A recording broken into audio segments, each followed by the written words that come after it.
Happy birthday to you. Happy birthday to you. Happy birthday, dear Robert. Happy birthday to you. Hey Robert, it's Wendy and Henry. Mom and Henry. It's me and Henry. I wanted to give you a proper introduction to say hi to Henry. I don't think you've ever really met him aside from pictures. So Hi, Robert. How are you? And happy birthday to you. we're just so excited about your birthday today. I just wanted to. You said you didn't want anything because you're cleaning out things. Understandable. I figured, okay, I'll send him a card. Nah, you know what's going to happen if I send you a card? It's gonna sit there and you're gonna say, it's just taking up space. Do I throw it away? No, it's from mom. Maybe I shouldn't. Maybe I should. The dilemmas. Don't worry about it. I figured, okay, I'll send you a happy birthday wish.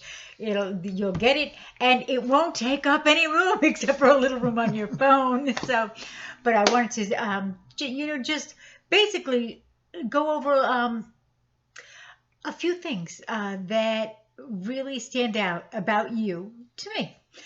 First of all, starting with 1990, that would be the year you were born, and you were the biggest baby that I had, 9 pounds 3 ounces. Um, but when you came out so quiet. You didn't say a word really. You didn't cry right away, and we're like, well, what's going on? Is he okay? And I'm waiting to hear that, and then I hear the tap, and I hear you crying, and then you cry just for a moment, and then you quiet down, and you literally they put you on your belly to get the stuff out of your lungs and out of your mouth, and you literally pushed your arms up and looked around, and I've never heard of a newborn doing that. So you're just amazing, and actually your dad has that on video. So if you could pull out, oh, it's not going to be on this kind of video. It's going to be on DVD. But anyway, I had actually just two pictures that had you in it. This one, that's from 1993. This was from my mom's stuff. So it said, Grandma, I don't know if you can read it. It looks like it's backwards. But it says, Grandma, Merry Christmas 1993 with love from Andrew was 7.5. Alex was 4.5, and you were 3.5 at the time. So you were 3.5 at that picture, 1993. So from the moment you were born, well, first of all, we were planning on naming you an A name to go with all your siblings, So because you had Andrew, and then Amy was born, and then Alex was born, and we were going to do an A name. But that year, your grandfather, Robert Smith, passed away. And so in honor and memory of your grandfather, we were going to name you Robert. That same year, 1990, your grandpa, John Madsen Sr., was growing ill, and his time was coming soon. So we combined it, and you were actually named after both of your grandparents. So for Robert Smith and for John Madsen. That's how you got your name. And what a wonderful name it is. Anyway, so going forward, so earliest memories of you, aside from just being a bundle of joy, I remember that each one of my children had a baby song that I would sing to them, and your song went like this. I don't know if you remember it, probably not, but it went, Robert, Robert, Robert, my baby, Robert, Robert, Robert John, Robert, Robert, Robert, my baby, Robert John, ba-dum-bum. And then we'd go over and do it again. So that song just made you happy. It made you smile. It made you laugh. And then growing, I worked a lot. So when you were first born, we had moved from Long Island to Chester, in upstate New York. That was in Orange County. You know where it is. Yeah. So anyway, we were living on a little horse farm shortly after you were born. That was the year that you stopped using a bottle. Interestingly enough, that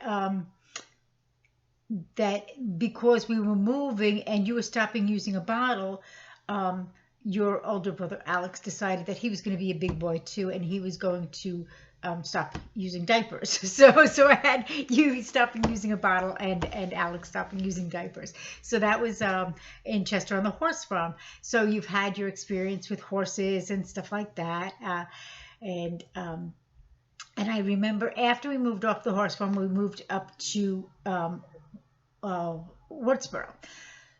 So in Wurtsboro, I don't remember a lot from when we lived on Callahan's Road, 94 Callahan's Road. That was one of your addresses in Wurtsboro. And I don't know even know if it's still there. I know they had the Rod and Gun Club down the street, and somebody said that the houses aren't there anymore.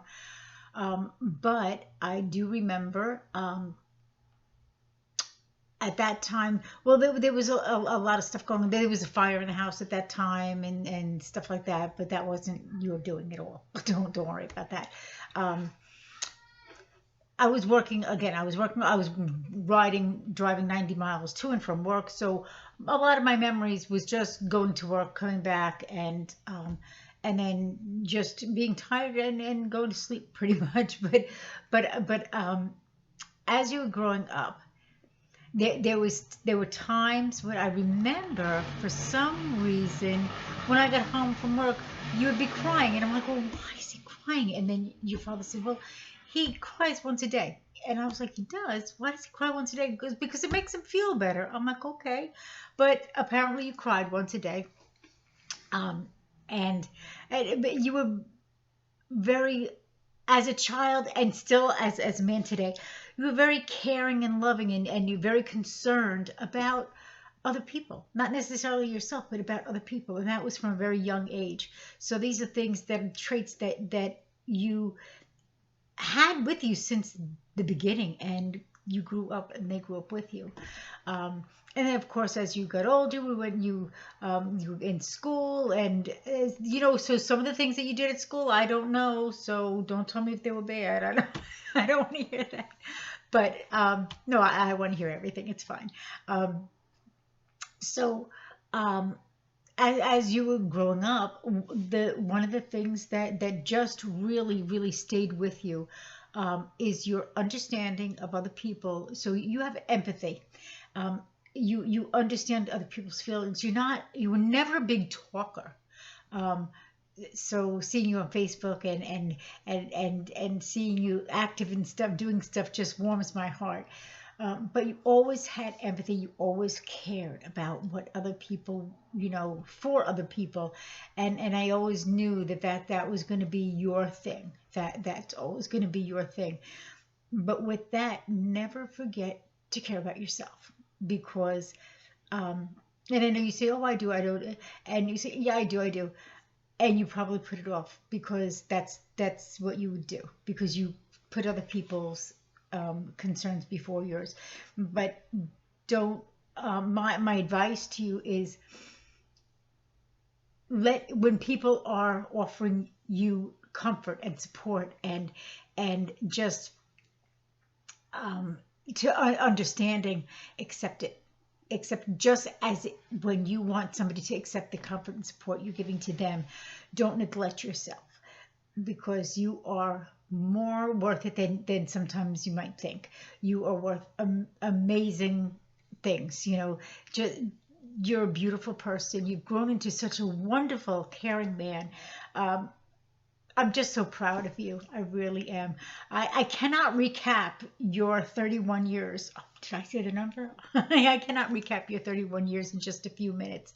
I just wanted to make it a short video. But I wanted to say happy birthday.